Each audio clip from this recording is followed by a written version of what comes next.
Hello everyone, so welcome to our channel. तो अपन ना अपनी जो सीरीज़ है उसको कंटिन्यू रखते हैं। तो नेक्स्ट क्वेश्चन है, describe various characteristics of social fact. ठीक है, how is rate of suicide a social fact according to Durkheim. ठीक है ना। अब एक चीज़ ध्यान से देखना आप लोग, रेट ऑफ सुसाइड। तो इससे मैं आपको एक चीज़ बताता हूँ कि जो डर्कहाइम है ना, ठीक है, आप कभी भी कोई भी आंसर लिखो डरखाइम का एग्जाम्पल तो सुसाइड का, तो उसमें कभी भी सुसाइड मत लिखा करो यार, उसमें हमेशा सुसाइड रेट लिखा करो। क्योंकि डरखाइम कभी भी है ना इंडिविजुअल फिनोमिनन को स्टडी नहीं कर रहा है। ठीक है ना, वो क्या स्टडी कर रहा है कि ब्रॉड चीज़, मतलब मैक्रो एस्पेक्ट कैसे सोसाइटी में फंक्शन होता है उसको स्टडी करता है। तो वो कभी भी सुसाइड को नहीं पढ़ता, वो स्टडी करता है सुसाइड रेट को, कि इस पॉइंट ऑफ टाइम पे सुसाइड रेट हाई क्यों है, इस पॉइंट ऑफ टाइम पे सुसाइड लो क्यों है। तो कभी भी एग्जाम्पल लिखो, कल को दोबारा क्वेश्चन आ जाए सुसाइड पे, जो कि आ सकता है क्योंकि गैप ईयर से आता है क्वेश्चन। ठीक है ना, तो हमेशा लिखना सुसाइड रेट। ओके, तो देखो क्वेश्चन की डिमांड सिंपल सी है, कैरेक्टरिस्टिक्स बतानी है और रेट ऑफ सुसाइड कैसे सोशल फैक्टर को बताना है। पर इससे आपको एक पता है एक और क्या इंसाइट मिलती है, जितने भी टॉपिक्स है स्कॉलर्स के, थिंकर्स के, देखो मैंने यहाँ पे ऐड कर रखा है ना। कार्ल मार्क्स का historical materialism, mode of production, alienation, class struggle, ठीक है, division of labour, social fact, suicide, religion and society, Weber का ये जो भी है, ठीक है, bureaucracy, ethics, latent manifest functions, conformity and deviance, reference groups, self and identity, इन सब थ्योरीज के ना फीचर्स बना के रख लो। कल को पूछेगा what is the relevance of latent function and manifest functions. ठीक है, तो उसमें फीचर्स अवेलेबल होंगे ना, तो तुरंत फीचर लिखा, एग्जाम्पल खुद का सोच के डाल दिया रेलेवेंस में। डेविएंस का लिखना है, फीचर लिखा, लिख दिया तुरंत। रेफरेंस ग्रुप का लिखना है रेलेवेंस, फीचर लिखा, डाल दिया क्या एग्जाम्पल। तो वो यही करना है यार, और कुछ नहीं करना। पैटर्न वेरिएबल का पूछ लिया रेलेवेंस, फीचर बताओ, ठीक है, एग्जाम्पल डालो, फीचर एग्जाम्पल, फीचर एग्जाम्पल। बहुत लाइफ सॉर्टेड हो जाएगी ऐसे प्रिपेयर करोगे तो। ठीक है ना, ऑप्शनल में। ठीक है ना, यहाँ पे तो उसने देखो एक्सप्लिसिटली पूछ लिया, कैरेक्टरिस्टिक्स बता दो, फीचर्स बता दो सोशल फैक्ट के। तो इंट्रोडक्शन में क्या लिखना है, अपनी बुक थी उसकी the rules of sociological method. चलो आप लोगों से क्वेश्चन है, मेरे को ये बताना कि new rules of sociological method book किसने लिखी है। ठीक है, ठीक है, new rules of sociological method, Durkheim की तो बुक है the rules of sociological method. मुझे बताना new rules of sociological method किसकी बुक है। ठीक है, तो उसकी बुक थी 1895 की, इमाइल डरखाइम की। उसमें बताता है सोशल फैक्ट को collective way of thinking, acting और फीलिंग। ठीक है, तो क्या है, टी है, ए है और एफ है, TAF, थिंकिंग, एक्टिंग, फीलिंग। ठीक है, which have reality outside individual. ठीक है, सपोज करो ये इंडिविजुअल है अपना, है ना, उसके बाहर जो सारी चीज़ें है ना, ठीक है, मतलब इसके दिमाग में जो चल रही है, ठीक है, बट उसका प्रोसेस बाहर से आ रहा है, ठीक है, उसका सोर्स बाहर है। ठीक है, which have reality outside individual and endowed with power of coercion to control individual. जैसे अपन ज्योग्राफी में प्रेशर पढ़ते हैं ना, कि भाई ये सपोज करो कोई एरिया, यहाँ पे इतना प्रेशर पड़ रहा है। सिमिलरली सोशल फैक्ट भी एक इंडिविजुअल के लिए यही है कि बाहर से वो है और इस पर इंपैक्ट डाल रहे हैं। ठीक है, तो सोशल फैक्ट ये हो गया। अब इसका एग्जाम्पल क्या होगा, मॉनेटरी सिस्टम। मॉनेटरी सिस्टम मतलब आपके पास रुपए होंगे, ठीक है, जिस पे लिखा हुआ है RBI का वो कि मैं लायबल हूँ आपको पे करने के लिए। तो वो क्या है यार, एक तरीके से एक बात हो, क्या आप उसको कंट्रोल कर पा रहे हो, तो उसकी भी रियलिटी अपने से बाहर है ना। और क्या है, अपने पे एंडोव्ड है with power of coercion. Coercion का मतलब क्या है कि वो अपने को फोर्स कर रहा है कि आपको इसी से पे करना है। एक बात तो, आप कल को खुद का पेमेंट सिस्टम तो निकाल नहीं सकते हो। आप कल को सब्जी लेने जाओ तो ये तो नहीं बोल सकते यार ये मेरे नाम का चेक है, ठीक है, मेरे नाम का वो है नोट, ये आप यूज़ कर लो, नहीं है ना। तो ये आप यूज़ कर सकते हो, एंथनी गिडन्स की बुक में दे रखा है एग्जाम्पल। ठीक है, मेरा खुद का नहीं है। ठीक है, फिर दूसरा घूंघट सिस्टम। घूंघट की जो प्रथा होती थी ना, वो एक बात बताओ, वो भी इंडिविजुअल से बाहर ही होती थी, आउटसाइड ही होती थी, और उसमें भी कोवर्जन की पावर होती थी। ठीक है, तो आप ये भी दोनों कोई भी एग्जाम्पल लिख सकते हो। तो लिखना कैसे, इंट्रोडक्शन में बुक का नाम लिखो, डिफाइन करो, एग्जाम्पल डालो। इससे बेटर इंट्रोडक्शन इसमें नहीं हो सकता क्योंकि 10 मार्कर है। चलिए आगे, फिर सिंपल सी बात, क्या करना है, फीचर्स लिखने हैं या कैरेक्टरिस्टिक्स लिखने हैं। तो वो क्या है, सबसे पहले एक्सटर्नलिटी। एक्सटर्नलिटी का मतलब क्या होता है, जो अपने पहले देख लिया कि भाई इंडिविजुअल से बाहर है। ठीक है, ओवर एंड अबाउ इंडिविजुअल। अब ऐसे कीवर्ड्स ऐड करा करो कि it is over and above individual. ठीक है, एक्सटर्नलिटी मतलब कोवर्सिवनेस, मतलब कि उस पर फोर्स एक्सर्ट कर रहा है। इंडिविजुअल की जो फ्री विल होती है, ठीक है, विल का कोई भी यूज नहीं है। ठीक है, यहां पे क्या है, society is over and above will. ठीक है, ये भी आप ऐड कर सकते हो। जनरलिटी का क्या मतलब होता है कि ये पूरी सोसाइटी में ना डिफ्यूज्ड है। ठीक है, it is well accepted norm. एक तरीके से जो सोशल फैक्ट होता है ना वो, अब जैसे घूंघट सिस्टम था, ठीक है, ये क्या एक जनरलिटी डिफ्यूज्ड है कि भाई जितनी भी लेडीज होगी उस पॉइंट ऑफ टाइम पे, उस पर्टिकुलर स्पेस पे, वो सब क्या करेगी, वो घूंघट रखेगी। क्यों रखेगी, क्योंकि उससे वो एक वे ऑफ थॉट प्रोसेस है, ठीक है ना, तो वो जनरल है या डिफ्यूज्ड है। फिर सुई जेनरिस, देखो अब मैंने है ना रिट्जर से निकाली आपके लिए डेफिनेशन। सुई जेनरिस क्या होती है, डरखाइम क्या बोलता है, Durkheim argued that social fact can not be reduced to individual but must be studied as their own reality. Durkheim referred social fact with Latin term sui generis which means unique, ठीक है। He use this term to claim that social fact have their own unique characteristic that is not reducible to individual consciousness. इसका क्या मतलब होता है कि उनकी खुद की लाइफ होती है, लाइफ ऑफ इट्स ओन, मतलब आप इंडिविजुअल की जो कॉन्शियसनेस या थॉट प्रोसेस है उस पर आप उसको रेस्ट्रिक्ट नहीं कर सकते हो। तो ये भी एक फीचर है किसका, सोशल फैक्ट का। तो समझ रहे हो, कीवर्ड्स लिखोगे ना तब मजा आएगा। रिट्जर से उठा के आप डायरेक्टली लिख रहे हो ना तो आपको नंबर मिलेंगे, क्योंकि स्टैंडर्ड बुक है यार, इट इज़ नॉट समथिंग जो 500-600 पेज में आपको पूरा सिलेबस पूरा करा दे, ठीक है ना। फिर एक goes for generation. Goes for generation का क्या मतलब है कि जो सोशल फैक्ट होता है ना वो कंटिन्यूटी इंश्योर करता है। कंटिन्यूटी का क्या मतलब हुआ कि बहुत टाइम तक वो चलता जाता है, चलता जाता, चलता जाता है, ठीक है। वो एक थॉट ऑफ प्रोसेस रहता है। जैसे डार्क एजेस था अपना, ठीक है। डार्क एजेस में क्या था कि थियोक्रेटिक रूल था, है ना। थियोक्रेटिक रूल मतलब कि जो गॉड है ना वो सही है, और गॉड किसको मानते थे, वो लोग किंग को मानते थे। जब तो डिवाइन किंगशिप थ्योरी थी वहाँ पे, किंगशिप थ्योरी। तो ये एक सोशल फैक्ट था, ये बहुत टाइम तक चलता है, बहुत टाइम तक चलता है। तो समझ रहे हो क्या होता है गोज फॉर जनरेशन का मतलब। फिर एक और चीज़ है, one social fact causes another social fact, ये भी एक इसका फीचर है। अब मैं आपको बताता हूँ, ये देखो, अब मैंने जब आपकी फर्स्ट क्लास ली थी तब मैंने क्या बताया था कि दो वर्ड होते हैं, इफेक्टिव और एग्जैक्ट एक्सप्रेशन, ठीक है, जो अपन को एस्से में लिखना होता है ना। तो एक चीज़ नोटिस करना, अपने एग्जैक्टली ये कीवर्ड्स तो डाल दिए जो डरखाइम ने यूज़ किए, बट ये इफेक्टिव नहीं बने अभी। तो इफेक्टिव कैसे बनेंगे, जब एग्जाम्पल्स डालोगे। एग्जाम्पल्स कहाँ से डालोगे, कुछ नहीं रटना है, क्या करना है, देखो यहाँ से उठाओ। सिलेबस है, डिवीजन ऑफ लेबर एक एग्जाम्पल, सोशल फैक्टर उसने पूछ लिया, सुसाइड दूसरा एग्जाम्पल, तीसरा रिलीजन, चौथा मॉरल एजुकेशन। अब मॉरल एजुकेशन कहाँ से है, यूपीएससी ने 2020 में एजुकेशन पे डरखाइम का डायरेक्टली 20 मार्कर पूछ रखा है। तो फिर अपने को पता चला कि भाई डरखाइम ने तो मॉरल एजुकेशन पे बुक भी लिख रखी है, ठीक है, तो आप वो भी लिख सकते हो। तो 4 एग्जाम्पल्स तो यहाँ से बन गए, 1 2 3 और ये चौथा मॉरल एजुकेशन का, ठीक है। यहाँ पे ऐड करो और चौथा एग्जाम्पल खुद से लिखना है, तो सोचना क्या लिख सकते हो, ठीक है। मैं आपको थॉट प्रोसेस बता रहा हूँ सोचने का, रटा नहीं रहा हूँ चीज़ें। अब जैसे कि एग्जाम्पल बताता हूँ, एक्सटर्नलिटी, ठीक है। एक्सटर्नलिटी का क्या मतलब हो कि ओवर एंड अबाउ इंडिविजुअल है, ठीक है। अब इसने ना अरुंडा ट्राइब को स्टडी किया जाके, कहाँ, ऑस्ट्रेलिया में। एक चीज़ ध्यान रखना, इसने ना कभी भी फील्ड वर्क नहीं किया अरुंडा ट्राइब में, इसने बस वहाँ पे जाके स्टडी किया अरुंडा ट्राइब का क्या, टोटमिज्म, ठीक है। तो इसको क्या पता चला कि टोटमिज्म इज ए सोशल फैक्ट, ठीक है। सोशल फैक्ट क्यों है, क्योंकि जो ट्राइब्स होती है वहाँ के जो लोग हैं वो इसको खुद से चेंज नहीं कर सकते, ये उनके ओवर एंड अबाव है, उनसे एक्सटर्नल है, उनके ऊपर कोवर्स करती है कि आपको ये चीज़ करनी ही पड़ेगी। अगर कोई चीज़ उसका वहाँ का मोरलिटी फॉलो नहीं करेगा, नॉर्म्स फॉलो नहीं करेगा, तो उसको बाहर निकाल दिया जाएगा, ठीक है ना।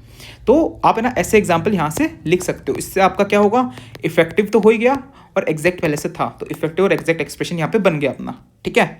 अब सेकंड क्वेश्चन क्या है, देखो इसको एड्रेस कर दिया है ना। अब है how is rate of suicide a social fact according to Durkheim, ठीक है।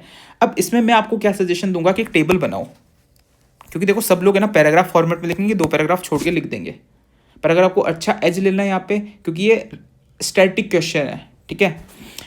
तो देखो एक साइड टेबल में लिखो सोशल फैक्ट फीचर्स या कैरेक्टरिस्टिक्स, और यहाँ पे लिखो how suicide is social fact, ठीक है। अब देखो पहले अपन ने क्या देखा कि एक्सटर्नल है, एक्सटर्नल मतलब ओवर एंड अबाव है, इंडिविजुअल से बाहर है, इंडिविजुअल का खुद का कॉन्शियसनेस इससे रिलेटेड नहीं है, ठीक है। तो देखो अब वो क्या बोल रहे हैं, सुसाइड रेट कैसे सोशल फैक्ट है। तो एक बात बताओ, सुसाइड रेट ना क्या है, एक तरीके से नॉन मेटेरियल सोशल फैक्ट है। इंडिविजुअल डरखाइम क्या बोलता है कि खुद की वजह से सुसाइड नहीं कर रहा है वो, जबकि सुसाइडोजेनिक करंट्स होते हैं ना, इंटीग्रेशन एंड रेगुलेशन, उनकी वजह से वो सुसाइड करता है। तो एक बात बताओ, उसने खुद से नहीं किया ना, तो जो सुसाइडोजेनिक करंट्स है इंटीग्रेशन एंड रेगुलेशन के, वो नॉन मेटेरियल हो गए, उसके बाहर है उससे। तो ये आप एग्जाम्पल लिख सकते हो एक्सटर्नलिटी में, ठीक है। फिर दूसरा कोवर्सिवनेस। कोवर्सिवनेस का मतलब क्या होता है कि जो फोर्स डाल रहा है उस पर, ठीक है, कि हम आपको ऐसा बोल रहे हैं आप ऐसा करो, ठीक है। तो ये क्या है, अब इसमें एग्जाम्पल क्या डालोगे, इम्पोज्ड ओवर इंडिविजुअल। इसमें एग्जाम्पल क्या डाल सकते हो, फेटलिस्टिक सुसाइड का डाल सकते हो, ठीक है। फेटलिस्टिक सुसाइड का क्या मतलब होता है कि जहां पे ज्यादा रेगुलेशन होता है, ठीक है, रेगुलेशन हाई होता है, और इससे उल्टा क्या होगा बताना मेरे को, एनोमिक होगा या नहीं होगा, ठीक है, ठीक है। चले आगे, है ना। फिर है देखो, अब इसमें एग्जाम्पल क्या है, वाटर वाइफ्स का। वाटर वाइफ्स क्या होती है कि एक ये महाराष्ट्र साइड में कहीं पे होता है, ठीक है। इसमें क्या होता है कि जो इंडिविजुअल होता है, जो मैन होता है, ठीक है, वो शादी करता है डिफरेंट डिफरेंट वुमेन से, क्यों?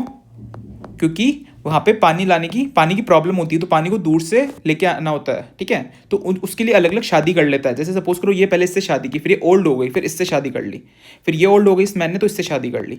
तो ये एक प्रोसेस है। तो इसमें क्या होता है कि ओवर रेगुलेटेड होते हैं वो वाइफ्स। ओवर रेगुलेटेड मतलब कि आपको ये करना ही करना है, आपके ऊपर एक कोवर्शन है, तो उससे भी कभी कभी वाटर वाइफ सुसाइड कर लेती है, ठीक है ना। ये केस स्टडी आई थी, लिख सकते हो आप। फिर तीसरा है जनरलिटी। जनरलिटी का क्या मतलब है? देखो मैंने यहाँ पे भी बताया था, डिफ्यूज होता है सोसाइटी में, ठीक है ना। अब डरखाइम में एक चीज़ ध्यान रखना, कभी भी सुसाइड इंडिविजुअल की बात नहीं कर रहा है, सुसाइड रेट की बात कर रहा है, ठीक है ना। तो देखो मैंने क्या लिखा है, जनरलिटी मतलब कि सुसाइड है ना, सुसाइड रेट वो भी क्या शो करता है, वो यूनाइट करता है people belonging to same social location. अब सपोज करो जितने भी फार्मर्स इंडिया में वो सुसाइड कर रहे हैं क्योंकि इस साल मानसून अच्छा नहीं आया, ठीक है, चाहे वो यूपी का फार्मर हो या वेस्ट बंगाल का फार्मर हो या महाराष्ट्र का फार्मर हो, ठीक है। सपोज करो तीनों जगह से एक एक फार्मर ने सुसाइड कर लिया, ठीक है। तो वो क्यों कर रहे हैं यार? क्योंकि उनके अंदर एक जनरल या एक डिफ्यूज है ना, वो सुसाइड यानी करंट फैल रखा है। और वो किसका फैल रखा है? एनोमिक सुसाइड का। एनोमिक मतलब लैक ऑफ रेगुलेशन, ठीक है। तो आप ये चीज़ लिख सकते हो फार्मर सुसाइड का। आया समझ?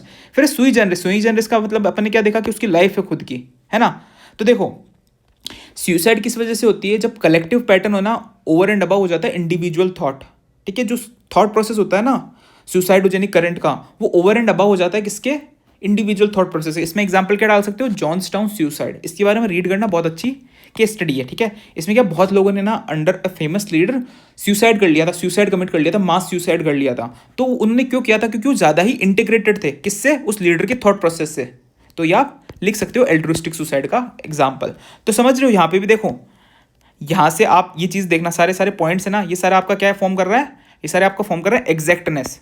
और इफेक्टिवनेस कहाँ से आ रही है? एक एग्जाम्पल, दूसरा एग्जाम्पल, तीसरा एग्जाम्पल, चौथा एग्जाम्पल। मिलेंगे नहीं मिलेंगे नंबर? बताओ, ठीक है। फिर देखो एक चीज़ बताता हूँ, इसमें क्रिटिसिज्म आएगा नहीं आएगा, पहला क्वेश्चन, ठीक है। तो देखो यार क्वेश्चन में यहाँ पे how is rate of suicide is social fact according to Durkheim. अगर आपको लिखना भी है क्रिटिसिज्म तो आप कैसे लिख सकते हो? हाउ एवर करके कोई भी इन दोनों में से एक पॉइंट डाल सकते हो। आपने टेबल बनाई, फर्स्ट पेज पे सारा लिख दिया, सेकंड पेज पे एक टेबल बनाई, तो सपोज करो आपका सेकंड पेज है तो यहाँ तक आपने लिख दिया, फिर यहाँ से एक हाउ एवर वाली लाइन डाल के यहाँ पे लिख सकते हो, ठीक है ना। कि एक स्कॉलर है जेडी डॉकलस, ठीक है। ये कौन था? एक इंटरप्रिटेटिव स्कॉलर था।